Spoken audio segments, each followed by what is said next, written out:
Alhamdulillahi ala ni'matil islam wa kafa biha min ni'ma wa salatu wa salamu alal mab'usi rahmatan lil alamin wa ala alihi wa ashabi ajma'in. Summa amma ba'd, assalamu alaikum wa rahmatullah. Allah exalté soit-il dit: fas'alu ala dhikri in kuntum la ta'lamun. Demandez aux érudits ou aux savants si vous ne connaissez pas.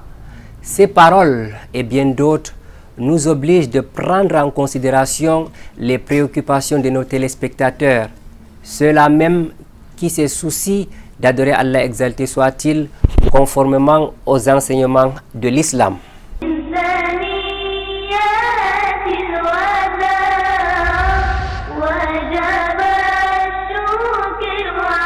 Répondre aux préoccupations de nos téléspectateurs, c'est aussi notre façon de faire vitrine de l'islam.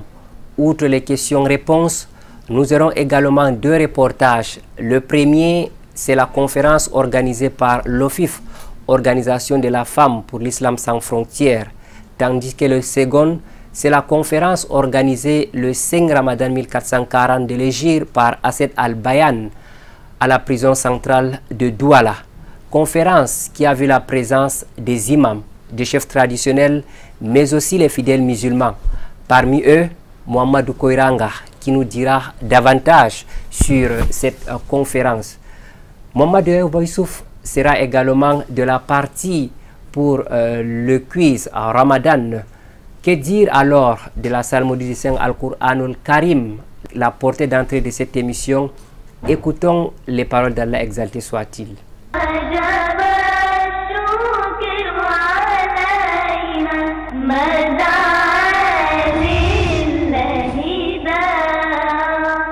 أعوذ بالله من الشيطان الرجيم. بسم الله الرحمن الرحيم. يا أيها الذين آمنوا كتب عليكم الصيام كما كتب على الذين من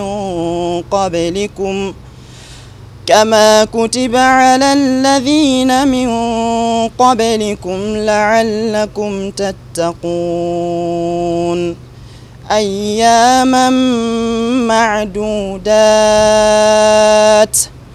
فمن كان منكم مريضا أو على سفر فعدة من أيام أخر وعلى الذين يطيقونه فدية طعام مسكين فمن تطوع خيرا فهو خير له وأن تصوموا خير لكم إن كنتم تعلمون شهر رمضان الذي أنزل فيه القرآن هدى للناس وبينات من الهدى والفرقان وجب الشكر علينا مدى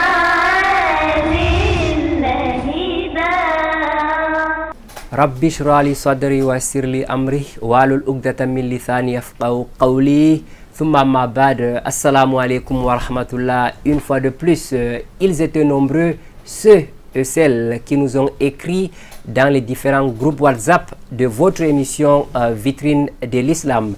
Sur ce plateau avec nous, Cheikh Zakaria Ndotti pour répondre aux différentes questions, du moins une partie des questions qui ont été posées.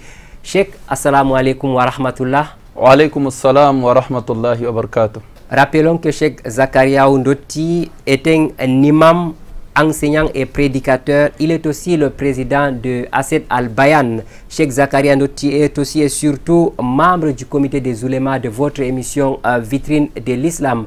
Nous annonçons notre deuxième invité avant la fin de cette émission. Il s'agit de Aminatou Kalkaba. Avec elle, on va parler de l'actualité liée au Hajj. Pour l'heure, Cheikh Zakaria Ndoti, nous commençons avec les questions que nous avons répertoriées dans les différents groupes WhatsApp de l'émission Vitrine de l'Islam, ainsi que les numéros habituels ou les contacts des Vitrines de l'Islam. Dites-nous d'entrée de jeu, parce qu'il y a une question qui a été posée. Je suis en état de métrorragie permanent. Comment gêner?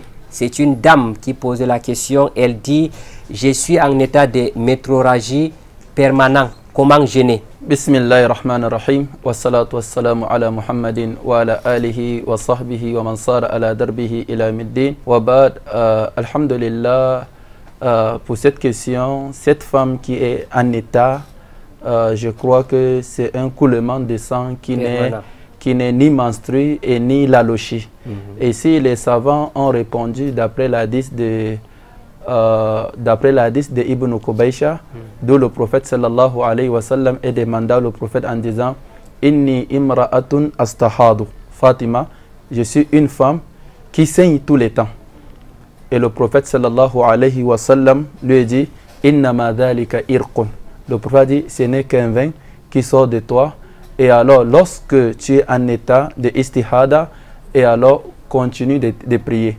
Donc, à partir de cet hadith, ce que les ulama ont mentionné, lorsque la femme est en état de métrorragie, donc elle connaît sa période de règles de menstrues. Exemple, est-ce que tous les 3, du 3 au 5, je suis en état de menstrues. Donc, pendant la période du 3 au 5, elle doit s'abstenir et ne doit pas prier. Mais le reste du temps, elle doit prier. Mais elle doit faire l'ablution. De chaque prière, elle doit faire l'ablution. Ça, c'est le principe de ce qu'on appelle al-istihada, d'où les ulama se sont référés dans l'hadith de Fatima bintu Abi Hubaysh. La question suivante, c'est aussi la question d'une femme. Elle dit, je cite, « Assalamu alaikum la famille, je suis une femme enceinte et très souffrante. Je n'ai pas pu jeûner hier et j'ai décidé de le faire aujourd'hui, mais j'ai oublié de dire l'intention. Est-ce que le jeûne est valide ?» Oui, alhamdulillah, nous implorons Allah tabaraka wa ta'ala de l'accorder d'abord la santé et de lui faciliter jusqu'à l'accouchement. La première des choses que j'aimerais dire à la femme, Allah ne lui est pas obligé de jeûner. Car lorsque la femme est enceinte ou elle allait, l'idéal, c'est de rompre le jeûne et de nourrir. Mais au moment qu'elle décide de jeûner, là, il n'y a pas l'intention à formuler. L'intention est un acte du cœur. Le prophète dans l'hadith d'Imam Bukhari dit Innamal a'malu binniyat wa innama likulli imri'in ma nawa.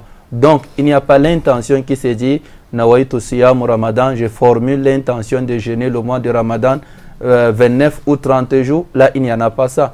L'acte du cœur, l'intention, déjà, elle a déjà pensé à jeûner à la veille, elle a déjà pris l'intention. Cheikh, nous avons une autre question. L'auditeur ou le téléspectateur nous dit Assalamu alaikum wa rahmatullah.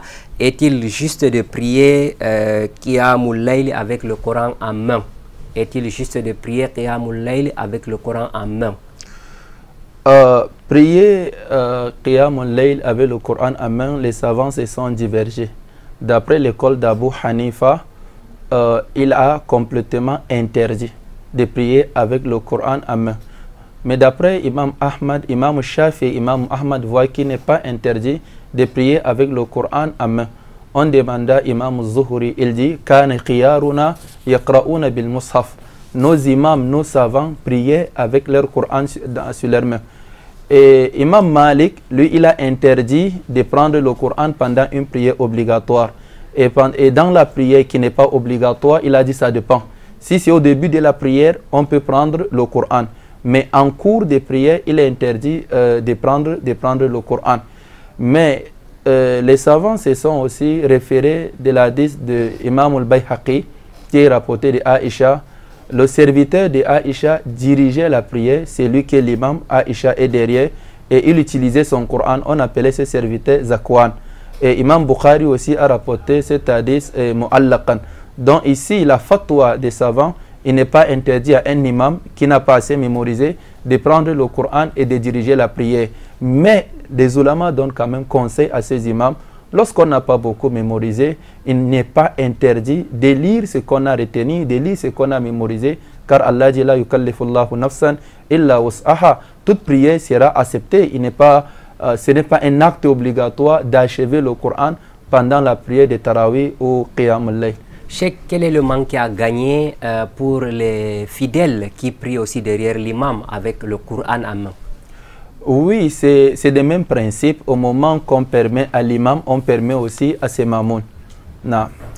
Voilà, nous passons à la quatrième question. Quelle est la différence entre le Tarawih, le Tahajjud et Qiyamul Layl?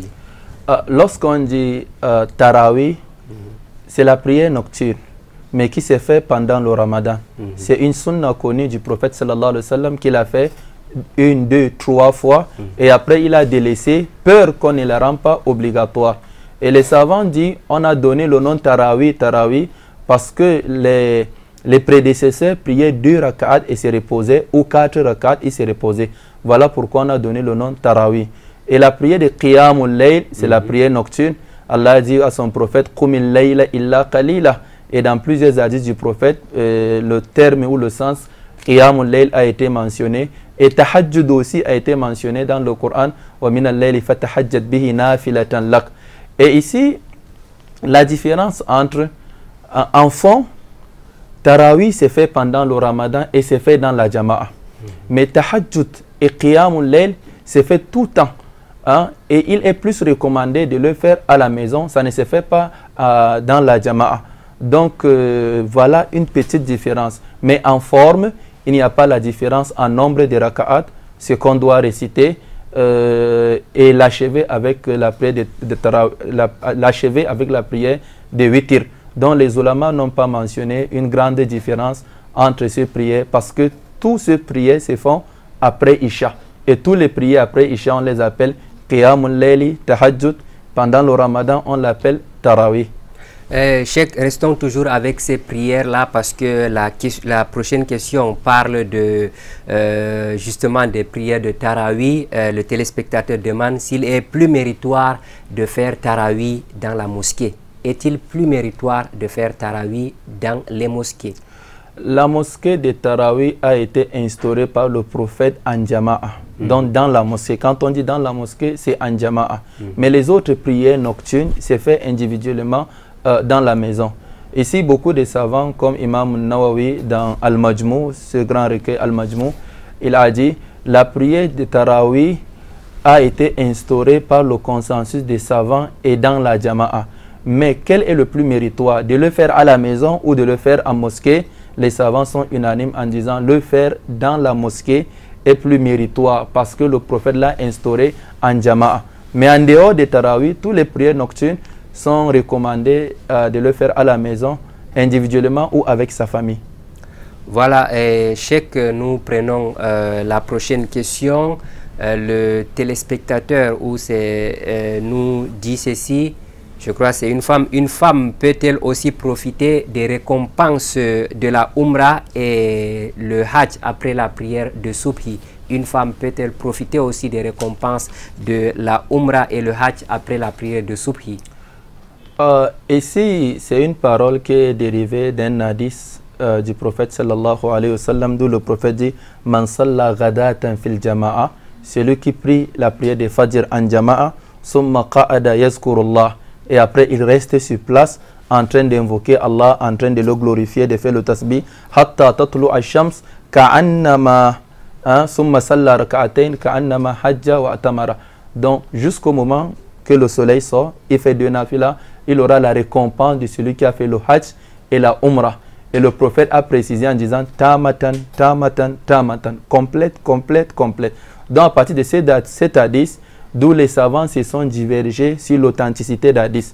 Il y a ceux qui voient que l'hadith n'est pas fondé, donc il n'y a pas la récompense du pèlerinage. Et de l'autre côté, il y a des savants qui disent que non, l'hadith est fondé. Parmi ces savants, il y a le Cheikh Nasiruddin Albani qui dit que cet hadith est Hassan, l'hadith est bon. On demanda Bin Baz à propos de l'hadith, et dit que cet hadith a été rapporté de plusieurs voies.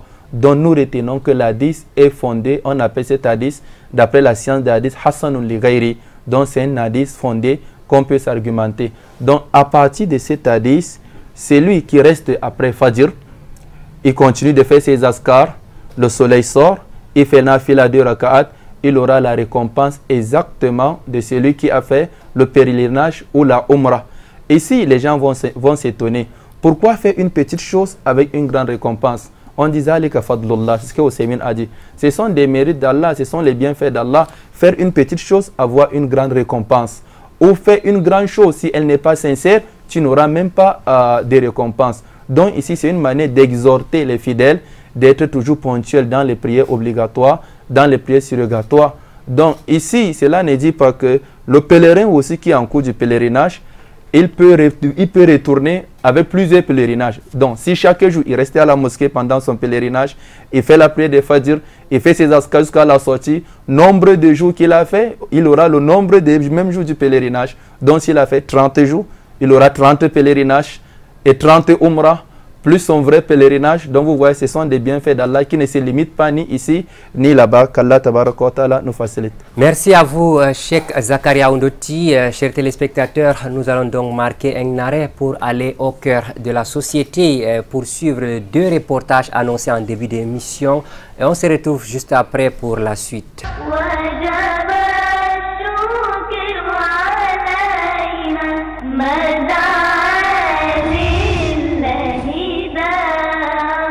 Fidèle à sa tradition, l'Organisation des femmes pour l'Islam sans frontières a tenu sa grande rencontre annuelle à Douala. Une conférence couplée de la cérémonie de remise des parchemins aux lauréats de la 4e et de la 5e promotion. Pour ce Ramadan 2019, les organisatrices ont mis les petits plats dans les grands. Cheikh Awal Njissine s'est déplacé en personne depuis Fumban pour entretenir l'assistance sur le Ramadan et la purification du cœur. Le cœur est l'élément le plus important de l'être humain. Il a besoin d'être entretenu, il a besoin d'être nourri. Parmi les provisions qui permettent au cœur de vivre tel qu'Allah subhanahu wa ta'ala le veut, bien sûr, c'est la taqwa, la crainte d'Allah subhanahu wa ta'ala, qui est la finalité, qui est l'objectif visé même par le jeûne du mois de Ramadan, la'allakum tattaqun. Cependant, pour atteindre cet objectif global, il faudrait un ensemble des adorations que nous pouvons appeler ici des objectifs spécifiques. Pendant près d'une heure de loge, l'assistance a été émerveillée par ces discours. Discours d'un autre genre, puisés dans le Coran et la tradition du prophète Mohammed sallallahu alayhi wa sallam. Le thème qui a été choisi aujourd'hui, qui parle de la maladie du cœur, qui parle de la purification du cœur, était un thème très important. Nous sortons déjà avec un cœur purifié, du fait que le rappel d'Allah seul, n'est-ce pas, purifie le cœur. Nous sommes très contents et nous remercions Allah subhanahu wa ta'ala. Today we participate, we have many, participate for many things. We have like a conference, that topic was Ramadan, purification of heart. And we were presented by Sheikh Awal Njissine. He gave us many explanations about that topic, about Ramadan, and he exhorted us to purify our heart in order to have taqwa. Après la phase de questions-réponses, place à la cérémonie de remise des parchemins sous la direction des enseignants. Au total, sur 77 élèves inscrits, 62 ont composé et 47 accèdent au niveau supérieur. Un bilan largement positif. Quant à l'année scolaire que nous sommes en train de terminer aujourd'hui avec la distribution des parchemins, nous louons Allah de nous avoir assisté. Ça s'est déroulé très bien, parce qu'il y en a des femmes qui ont tenu à être présentes depuis le début de l'année jusqu'à la fin. Elles ont composé et elles ont eu des moyens très importants. Ça part de 19 plutôt à 12. Donc on peut dire que le pourcentage c'est presque à 80%. Le FIFA, on a appris beaucoup de choses. Par exemple, le tawhid, comment se comporter dans la société vis-à-vis des prescriptions d'Allah subhanahu wa ta'ala. Et le Coran, la lecture coranique, selon les règles prescrites par le prophète Mohammed sallallahu alayhi wa sallam, où on nous apprend le tajwid, parce que l'essentiel n'est pas seulement de faire la lecture, il faut respecter les règles du tajwid.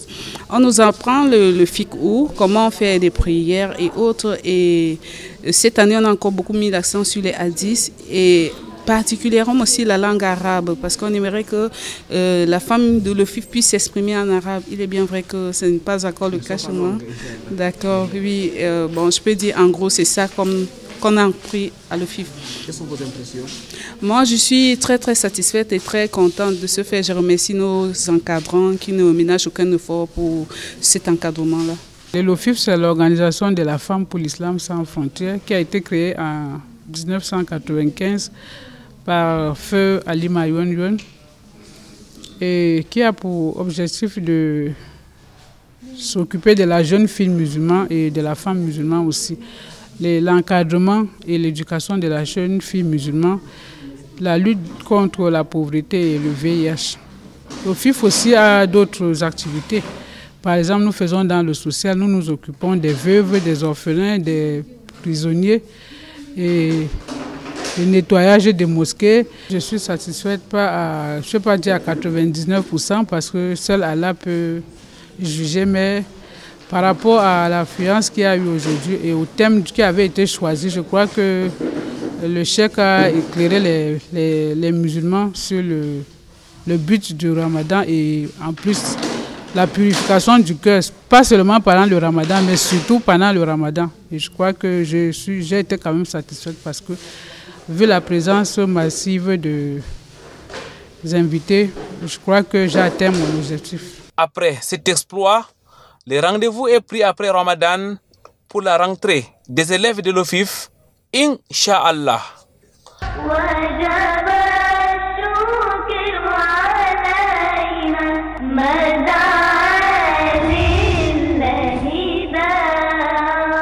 Vendredi 10 mai 2019, ambiance du Ramadan au centre de la prison de Nouvelle à Douala. Des centaines de fidèles, hommes et femmes venus de l'extérieur et des détenus ont assisté à une grande conférence. Cette rencontre, la deuxième du genre, organisée par Assed Al-Bayan, était articulée autour du thème Islam et paix. Imam Belmamoud et Imam Amadousso ont rappelé les injonctions d'Allah en la matière. Un des objectifs de l'islam est sans nul doute la culture de la paix, de l'ordre, de la justice et de l'équité dans le monde. La paix sera de rigueur en termes d'islam. La paix sera de rigueur en termes d'islam, disait le prophète Muhammad alayhi salatu wassalam. On vient de parler ce qui concerne le noble caractère, le bon comportement qu'un musulman doit se caractériser avec, afin qu'il soit utile pour la communauté et qu'il soit utile pour tous les musulmans. Parce que le comportement a une valeur très élevée dans notre religion à l'islam. Et comme on vient de dire, le prophète sallallahu alayhi wa sallam, il dit, celui qui a le bon comportement, il peut avoir le même salaire, même valeur que celui qui fait des actes surérogatoires. Pour ce vendredi Saint Ramadan, Imam Omar Hamza Farouk de la mosquée Al-Hikma a dirigé la prière de vendredi. Un message de paix et de patience a été délivré à l'endroit de l'assistance. Le message passé s'articule sur deux choses. Premièrement, l'islam, c'est cette religion-là, a des prescriptions nobles, fiables et qui appellent l'être humain à se soumettre à son créateur et marcher comme il le veut. Pour cela, Allah ne peut pas nous créer et qu'il nous fasse du mal. C'est donc pourquoi nous avons rappelé ces messages de l'islam qui est concentré sur la soumission et l'obéissance au Créateur. Cela suit aussi ces côtés importants parce qu'aujourd'hui on regarde l'islam d'un mauvais œil. Pourtant en réalité les préceptes de l'islam nous enseignent que l'islam c'est une religion qui prône pour la stabilité, pour la paix et pour le vivre ensemble. Et c'est aussi cette religion-là qui est capable de changer l'homme, d'éduquer l'homme et d'amener l'homme à la perfection dans le bon comportement et dans la façon de vivre. Et nous avons aussi rappelé aux musulmans parce que nous étions ensemble, non seulement les détenus, mais aussi beaucoup de frères qui ont rendu visite, vraiment quelque chose de très marquant et qu'on a tous prié ensemble. Nous avons donc aussi rappelé ce mois béni, du mois de Ramadan, qui est un mois de repentance, un mois de bénédiction, un mois de solidarité et un mois où l'homme devait profiter pour qu'il soit parmi ceux-là qui ont gagné et non ceux-là qui ont perdu. La suite de la rencontre était réservée à la visite de la mosquée, de la prison et autres secteurs. Ici, les difficultés ont été touchées du bout des doigts et un appel à contribution lancé. On nous a conçu l'anga, même comme ça ne suffit pas. Parce que les musulmans sont presque 1000 musulmans. Même maintenant, quand on vient prier, c'est-à-dire ça ne suffit pas toujours. Et je voulais, c'est-à-dire demander aux frères, c'est-à-dire de faire l'effort de venir nous conçu, c'est-à-dire la mosquée. Parce que c'est que vous voyez l'immeuble qui est en face, c'est l'église. Et tout au long de ce mur, ça appartient à la mosquée. Et le deuxième sujet, mes frères, c'est-à-dire c'est par rapport aux détenus musulmans qui sont en train de souffrir ici. Il y a ceux qui ont fait peut-être 1 an, des 2 ans sans monter au parquet. Parce qu'il n'y a personne qui suit les dossiers. Ils sont abandonnés à eux. Ils n'ont pas là où dormir. C'est-à-dire qu'ils sont abandonnés à eux-mêmes. Ce n'est pas parce qu'ils ont tué. Ce n'est pas parce qu'ils ont volé. Ce n'est pas parce qu'ils ont fait quelque chose de mauvais. C'est Hazawa Iftila. Donc c'est comme ça les frères sont abandonnés aussi. Et par rapport aussi, comme l'imam aussi a parlé, du micro aussi, même l'ampli on n'a pas. Avec cette association de Al-Bayan qui a encore augmenté, qui a encouragé d'autres de venir donner la nourriture à ceux-là qui ont des menus. Donc ça c'est vraiment c'est la première fois. Donc depuis la 3e année, quand ça fait la 3e année que lui il a commencé, mais il y avait d'autres qui avaient commencé avant lui, mais alhamdulillah, mais lui il a fait mieux que eux. Et alors nous demandons à tous les musulmans aussi qui sont dehors de voir ceux qui sont là ici. Donc nous demandons que Allah nous aide et aide à tout le monde, de nous aider avec donc les matériels ou bien les habits comme l'imam vient de parler. C'est ça qui est notre objectif. Donc il ne faut pas qu'eux aussi on les laisse délaisser. Donc c'est ça notre objectif. Le mois Ramadan est un mois individuel et collectif. Il faut qu'on ressente, qu'on partage ce qu'ils ressentent. Voilà pourquoi il a été organisé de faire des repas pour rompre le jeûne du début du Ramadan jusqu'au jour de la fête et d'essayer aussi de les amener un peu d'aide. Car derrière ici, il y a l'hangar qu'on vient d'achever. Car beaucoup de frères pendant la saison pluvieuse prient dans la pluie et pendant la sécheresse, ils prient dans le soleil. Et ils ont des soucis, quoi manger, quoi rompre, quoi s'habiller. Voilà pourquoi le but est d'appeler les frères du dehors, de venir voir la réalité et de les appeler à les assister, de les aider. Et alhamdulillah, ces majestés sont là, des grandes personnalités sont là, des imams, des prédicateurs sont là.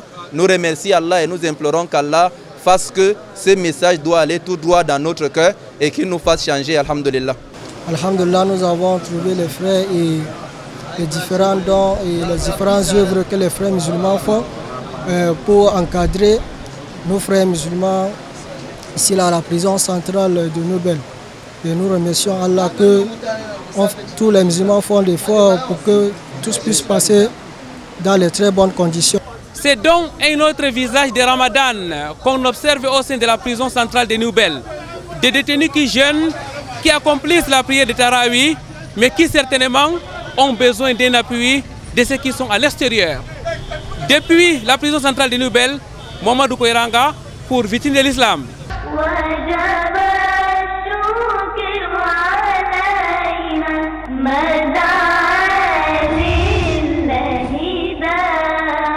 Alhamdulillah, summa alhamdulillah, de retour sur ce plateau de Vitrine de l'Islam. Dans cette édition, nous répondons aux questions qui ont été envoyées par nos téléspectateurs. Cheikh Zakaria Ondoti, nous continuons donc avec cette question. Quand faut-il arrêter de manger le sahour? Ça, c'est la question envoyée par un téléspectateur. Quand est-ce qu'il faut arrêter de manger le sahour? Allah tabaraka wa ta'ala dit fakulu wa kulu washrabu hatta yatabayyana lakum khaytul abyad min al khaytil aswad min al fajr. Dans ces versets, le prophète sallallahu alayhi wa sallam nous enseigne le jeûneur doit arrêter de manger au moment que l'aube sort. Donc dès que l'aube sort, le jeûneur ne doit plus manger. Et sur le même volet, le prophète a deux muezzins qui appellent à la prière. Le premier est Bilal. Bilal appelle dans la nuit, donc avant l'aube. Et le deuxième muezzin est aveugle, il s'appelle Ibn Maktoum. Et le prophète dit, Fakulu washrabu, mangez, buvez au moment que Bilal appelle. Mais lorsque Ibn Maktoum appelle à la prière, arrêtez donc de manger et de boire. Donc à partir de ces versets du Coran et cet hadith, les savants disent qu'il est permis de manger, de boire, d'avoir des rapports intimes, il n'y a pas d'interdiction. Mais le souci ici est-ce que nos mosquées sont des mosquées qui respectent les principes des horaires? Car il y en a des mosquées qui appellent après l'heure du l'aube. Il y a ceux qui appellent avant. Donc ici, celui-là qui doit suivre la mosquée doit avoir une certitude que dans sa mosquée ou dans la mosquée de son quartier, on appelle à l'heure. Ou il se réfère aux horaires généraux qu'on nous distribue dans les papiers, sur les papiers, afin de ne pas en douter de son jeûne. Et deux aussi, il y a souvent des fidèles, au moment qu'on doit rompre, s'il s'est réveillé un peu tard, et alors il attend l'appel à la prière d'une mosquée qui appelle à temps, et dit non, moi je ne suis pas avec la mosquée X, je suis au contraire avec la mosquée Y. Et là aussi, il n'a pas de jeûne parce qu'on a déjà appelé, il n'y a pas de politique de mosquée. Cheikh Zakaria Oundoti, les invocations du jeûneur sont exaucées avant ou après la rupture? 3 hadiths ont été rapportés du prophète sallallahu alayhi wa sallam. Le premier est l'hadith d'Imam Ahmad qui est rapporté par Bukhari, qui est rapporté par Abu Huraira. Le prophète sallallahu alayhi wa sallam dit Salasatun la turaddu da'watuhum. 3 personnes, Allah ne renvoie pas leur dua. Donc au moment qu'ils font le dua, Allah a accepté. As-sa'imu hina yuftiru. Le jeûneur, hatta yuftiru, jusqu'au moment qu'il doit rompre son jeûne. Tous ces duas sont exaucés. Le deuxième hadith dit As-sa'imu, le jeûneur, hina yuftiru, au moment qu'il rompt son jeûne. Donc nous voyons le premier hadith parle de la journée. Le deuxième hadith parle au moment de rompre le jeûne. Voilà là où son dua ne sera pas rejeté. Le troisième dua, le prophète sallallahu alayhi wa sallam dit le jeûneur au moment qu'il doit rompre son jeûne, son dua est exaucé. Donc ici nous retenons que pendant toute la journée, si le jeûneur fait le dua, son dua est exaucé à partir du premier hadith. Au moment qu'il fait le dua, au moment qu'il doit rompre, son dua est exaucé à partir du deuxième hadith. Et maintenant, le volet de dua, le dua, il doit le faire avant de manger. Mais le dua qu'on fait qui est Zahabat zama'u wabtallatil uruq wa sabatal ajru inshallah, c'est fait après avoir mangé. Mais l'invocation pour implorer Allah tabaraka wa ta'ala ses besoins avant, ça c'est ce que Cheikh Ousaymin a dit. Mais Zahabat zama'u, c'est fait toujours après la rupture. Voilà. Et d'autres doigts que beaucoup ont l'habitude de le mentionner, qui est rapporté d'Abu Daoud, d'où on dit Allahumma laka sumtu wa ala rizqika aftartu. Cet hadith est rapporté d'Abu Daoud, mais il n'est pas fondé. Donc le doigt qui est fondé, c'est Zahabat zama. Naam. D'accord, Cheikh, nous passons à la question suivante. Quand est-ce qu'il faut faire l'expiation du jeûne? L'expiation du jeûne est en plusieurs catégories. En pèlerinage, il y a l'expiation du jeûne. Dans la vie du couple, il y a l'expiation du jeûne. Dans le serment, il y a l'expiation du jeûne. Et aussi dans le ramadan, il y a l'expiation du jeûne. En ce qui concerne le ramadan, celui qui a eu des rapports en pleine journée, là, il doit faire l'expiation, ce qu'on appelle al-kafara. Il doit jeûner pendant 2 mois. Voilà ce que la sunna a recommandé. Mais celui-là qui mange sciemment, il n'y a pas de test clair qui nous indique qu'il doit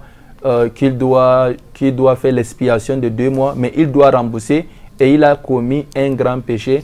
Ibn Hajar al-Haytami a mentionné dans son livre Az-Zawajid, il a mentionné les grands péchés.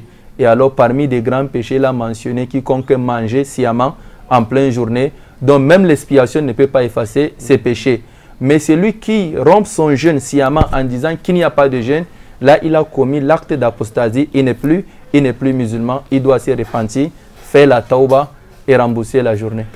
Barakallahu fik, jazakumullahu khairan, et nous allons accueillir notre deuxième invité juste après cette transition.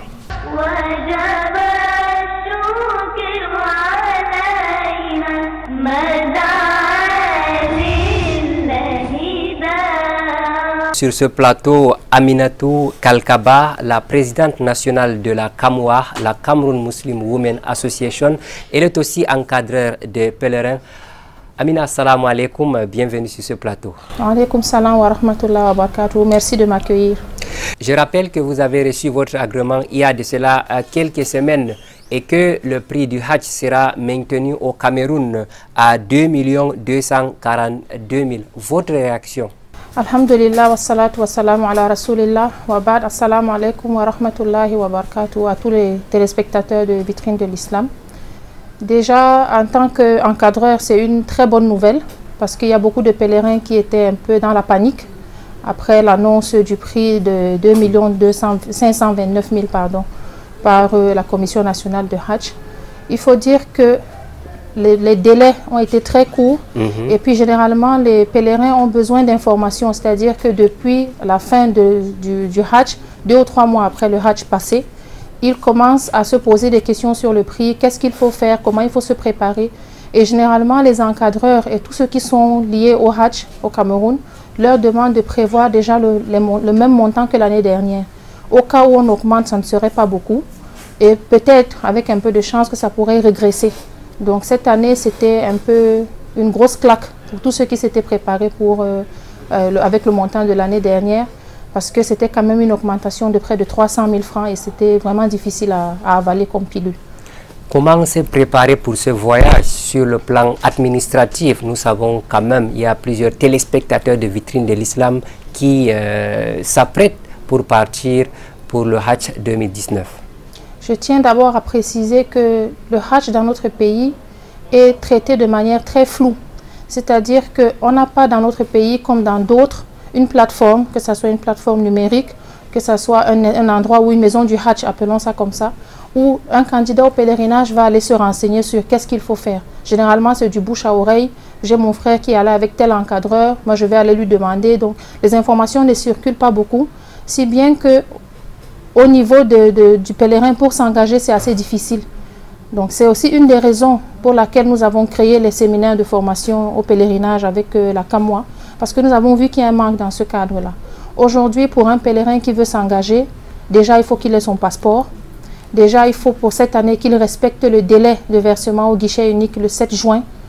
Il faut dire qu'il était prévu que le versement s'arrête, le guichet unique ferme le 25 mai. Mais alhamdoulilah, le délai a été repoussé au 7 juin. Il faut aller à Afriland First Bank, qui est le guichet unique, faire son versement de 2 242 000 francs de sa participation au Hajj, en précisant le nom de son encadreur, parce qu'il y a des fiches prévues à cet effet au niveau du guichet unique. Il faut avoir son passeport à jour avec au moins 6 mois de validité après le Hajj. Donc ce sont ces éléments. Et puis il faut être prêt pour les vaccins. Il y a par exemple le vaccin de la fièvre jaune qui est un vaccin obligatoire. Il y a le vaccin de la méningite, mais qui est une méningite particulière par rapport au Royaume d'Arabie Saoudite. Et généralement, la commission du Hajj, la Commission nationale de Hajj, communique sur les détails de ces vaccins de méningite. Il y a le vaccin de la grippe qui est très conseillé. En fait, il faut avoir tous ces éléments en tête et se préparer financièrement, parce que c'est des vaccins qui coûtent quand même assez cher. C'est des vaccins qui peuvent aller jusqu'à 50 000 francs. Donc il faut se préparer par rapport à tout ça. Au-delà des préparations administratives, nous savons qu'il y a quand même une préparation spirituelle à ce niveau. Comment se préparer aussi? Il faut dire que le Hajj, c'est quelque chose d'assez grand. Et comme c'est un élément de l'islam qui nécessite, qui nécessite que la personne qui veut s'y engager ait des moyens, au même titre que la zakat, on ne s'attarde pas beaucoup sur les explications sur le Hajj par rapport dans les écoles coraniques quand on est petit, etc. Donc on n'en parle pas beaucoup. Si bien que quand quelqu'un veut s'engager pour le Hajj, il y a beaucoup d'informations en même temps et ce n'est pas forcément évident à gérer. Donc déjà, il faut que la personne qui s'engage pour le Hajj commence à se documenter. Aujourd'hui, alhamdoulilah, on a beaucoup de facilités au niveau du net pour avoir des cours, pour avoir des vidéos, comment est structurée la Kaaba, qu'est-ce qu'on doit faire à tel endroit ou à tel endroit. Et même à ce niveau, alhamdoulilah, il y a beaucoup d'imams et d'écoles coraniques qui prévoient déjà des formations par rapport au Hajj. Et même ceux qui sont en train de s'engager pour la Umrah, il n'est pas tard.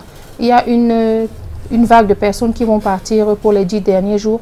Il serait bon de se mettre déjà spirituellement dans le bain et d'apprendre ne serait-ce que le vocabulaire du Hajj et de la Umrah, parce qu'il y a beaucoup de nouveaux mots qu'on apprend. C'est vrai que nous prévoyons des formations à partir du 17 juin, Inch'Allah, sur tout le territoire national pour former les pèlerins au rite du Hajj. Mais il faut déjà avoir un petit bagage avant de s'engager, parce qu'une semaine, ce n'est pas suffisant pour apprendre tout ce qu'il y a autour du Hajj. Il faut déjà se documenter, lire et pourquoi pas se rapprocher d'un érudit, d'un imam pour nous permettre de mieux préparer notre Hajj. Parlant justement des formations que vous organisez, qui est concerné, du moins qui peut bénéficier de ce type de formation qu'organise la Kamwa régulièrement? Les formations à partir de 2019 ne seront plus les séminaires de la Kamwa. Nous avons décidé de voir un peu plus grand parce que jusqu'à présent, ça fait 10 ans que nous formons les pèlerins. Nous nous sommes rendus compte que l'effectif que nous formons n'est pas assez important par rapport au nombre de pèlerins qui s'engagent. Jusqu'à présent, nous formons moins de 1000 pèlerins sur plus de 2500 pèlerins qui vont au pèlerinage. Donc nous avons pensé nous associer avec d'autres acteurs, des encadreurs, d'autres associations pour faire des séminaires de la Kamwa, un programme national de formation au pèlerinage, afin de toucher le maximum de personnes et faire de ça un programme harmonisé. Si bien qu'une personne qui est formée à Kousseri a la même formation qu'une personne qui est formée à Douala, si bien que quand on arrive au Hajj, en tant que pèlerin camerounais, on a le même background et la même facilité pour respecter ne serait-ce que les conditions de vie en Arabie Saoudite et les rites du pèlerinage. Mashallah Aminatou Kalkaba, qu'Allah vous récompense. Nous rappelons que vous êtes la présidente nationale de la Kamwa et l'encadreur pour le Hajj 2019 au Cameroun. Nous allons prendre une transition et juste après, on va accueillir Mohamedou Yaouba Youssouf dans le cadre du quiz Ramadan.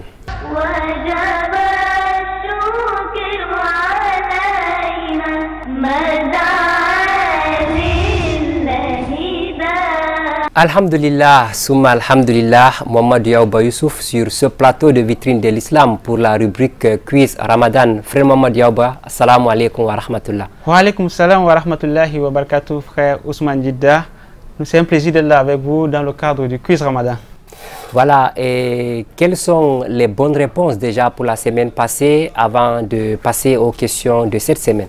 Alhamdulillah Rabbil Alamin wa salatu wa salam ala Sayyidina Muhammad wa ala alihi wa sahbihi wa man tabi'ahum bi ihsan ila yawmiddin. Wa ba'd. Assalamu alaikum wa rahmatullahi wa barakatuh à tous nos téléspectateurs, à tous ceux et celles-là qui ont eu le temps de participer à ce jeu concours dédié au mois de Ramadan. C'est un rendez-vous devenu une tradition pour votre émission Vitrine de l'Islam pendant le mois de Ramadan de vous mettre en place ce jeu destiné au mois de Ramadan, le quiz Ramadan. Vous étiez nombreux à avoir participé la semaine dernière, c'était le 5 Ramadan, vendredi 5 Ramadan. 3 questions vous ont été posées et vous avez répondu. Les questions étaient les suivantes. Le mois de Ramadan est un mois sacré. Le mois de Ramadan est un mois sacré. Il fallait répondre par vrai ou faux. Et pour cette question, la réponse était faux. Donc, pour ceux qui ont répondu faux, vous avez eu la bonne réponse. La réponse ici, le mois de Ramadan est un mois béni et non un mois sacré. Parmi les mois sacrés, nous avons plutôt Rajab, Zulqa'da, Zulhijja et Muharram. La deuxième question qui vous a été adressée la semaine dernière, bien aimé dans la foi, était de savoir, le prophète Muhammad sallallahu alayhi wa sallam a donné naissance à 9 enfants. Il fallait répondre également faux. Le prophète Muhammad sallallahu alayhi wa sallam a donné naissance plutôt à 7 enfants, parmi lesquels Abdallah, Qasim, Ibrahim, Fatima, Zainab, Ruqayya et Kulsum. Il fallait répondre faux pour la deuxième question. Pour la troisième question qui vous a été adressée, bien aimé dans la foi, la communauté du prophète est la première à effectuer le jeûne obligatoire. Il fallait également répondre faux pour cette question. La communauté musulmane n'est pas, la communauté du prophète Muhammad sallallahu alayhi wa sallam n'est pas la première à observer le jeûne obligatoire. D'ailleurs, Allah le dit dans le Coran, nous vous avons prescrit le jeûne comme nous l'avons prescrit à ceux qui vous ont précédé. Donc la communauté de Muhammad sallallahu alayhi wa sallam n'est pas la première communauté à avoir observé le jeûne obligatoire. Bien aimé dans la foi, vous étiez très nombreux à avoir participé à ce jeu, mais parmi vous, il y a ceux qui n'ont pas eu les bonnes réponses, il y a ceux-là qui ont eu les bonnes réponses. Nous allons donc ici lire les noms des téléspectateurs qui nous ont donné les bonnes réponses. Nous avons le frère Aboubakar Saliou de Yaoundé. Nous disons félicitations à ce frère. La sœur Fauzia Ramadan Moubarak de Yaoundé. La sœur Rafiatou Astaharam qui a également répondu de la bonne façon. La sœur Adam Aleila de Ngaoundéré. Le frère Abdourahman Sali de Maroua. La sœur Sakinatou Dadda de Yaoundé et le frère Mohamed Hamid.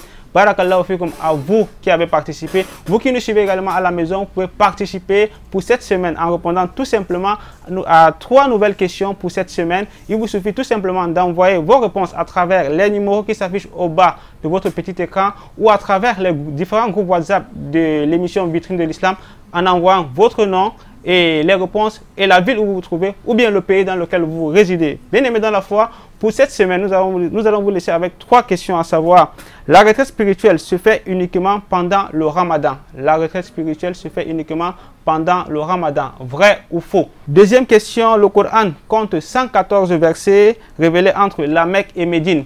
Le Coran compte 114 versets révélés entre la Mecque et Médine. Vrai ou faux? Troisième question: provoquer un vomissement annule le jeûne. Provoquer un vomissement annule le jeûne. Vous répondez par vrai ou faux. Vous envoyez vos réponses soit par SMS, soit par message WhatsApp à travers les numéros qui s'affichent au bas de votre petit écran. Vous pouvez également répondre à travers les groupes WhatsApp. Si vous n'êtes pas dans le groupe, il vous suffit tout simplement d'envoyer les SMS à ces numéros qui s'affichent au bas de votre écran, vous serez intégré. Bien aimé dans la foi, avant de nous séparer de vous, nous vous rappelons également que pendant ce mois de Ramadan, vous pouvez profiter de toutes les grâces à l'heure du Sahur pour regarder votre émission dédiée au Ramadan sur le chemin de Ramadan. C'est tous les jours à partir de 4h30. Surtout ne manquez pas ce rendez-vous pour nourrir votre foi pendant ce mois de Ramadan. Frosman Dida, voici les questions qui ont été livrées cette semaine à l'endroit de nos téléspectateurs. Merci Mohamedou Yaouba Youssouf pour ces questions et on vous donne seulement un rendez-vous la semaine prochaine, Inch'Allah, pour les bonnes réponses, du moins ceux qui vont jouer. La suite de Vitrine de l'Islam, c'est après cette transition.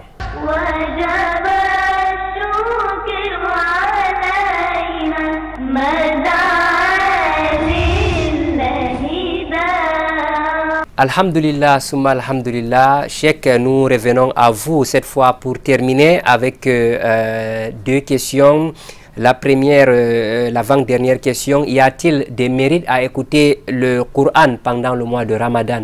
Y a-t-il des mérites à écouter le Coran pendant le mois de Ramadan? Le prophète sallallahu alayhi wa sallam dit: Man qara'a harfan fi kitabillahi falahu bihi hasana wal hasanatu bi ashri amsalha. La aqulu alif lam mim harfun. Quiconque réciter le Coran, il sera récompensé par lettre. Et le prophète dit: chaque lettre a 10 récompenses. Et maintenant, le mois de Ramadan, c'est le mois qu'on dit toujours Shahrul Coran, le mois qu'Allah a descendu le Coran. Donc, c'est le mois qu'on a plus exhorté, mais à titre de récompense, ce sont des mêmes récompenses que ce soit dans le Ramadan ou dans le mois de Shawwal, à titre de récompense de la lecture du Coran. Merci à vous, Cheikh. Nous rappelons que vous êtes le président de l'Association pour l'éducation et le développement Al-Bayan. Cheikh, cette association a plusieurs activités pendant ce mois de Ramadan, particulièrement l'encadrement des orphelins. Un mot sur le programme des orphelins.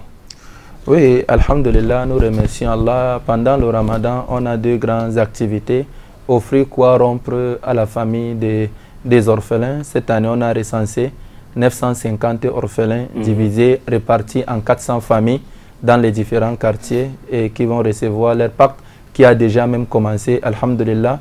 Et la deuxième des choses, c'est les vêtements pour la fête qui est réservé à 500 orphelins qui seront répartis dans le Cameroun. Donc dans chaque ville et région, il y en a des orphelins qui auront leurs vêtements de fête, Inch'Allah. Cheikh, pour sortir de cette émission, votre mot de fin.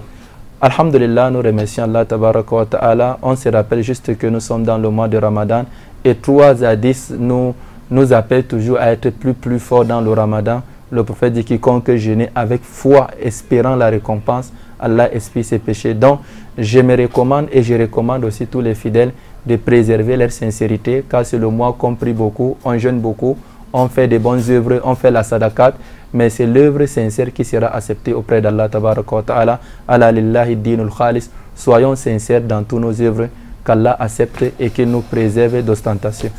Amin, Souma, Amin, chers téléspectateurs, c'est ici que s'achève cette phase de questions à réponse. Nous disons donc merci à Cheikh Zakariaou Ondoti. Sur ce, nous vous invitons tout simplement de nous écrire à travers le numéro qui s'affiche en bas de votre écran pour solliciter, parce qu'il y a des extraits que nous envoyons très souvent pour toutes les questions qui ont été répondues dans nos plateformes WhatsApp. Subhanakallahumma wa bihamdik, nashhadu an la ilaha illa anta nastaghfiruka wa natubu ilayk. Wassalamu alaikum wa rahmatullah.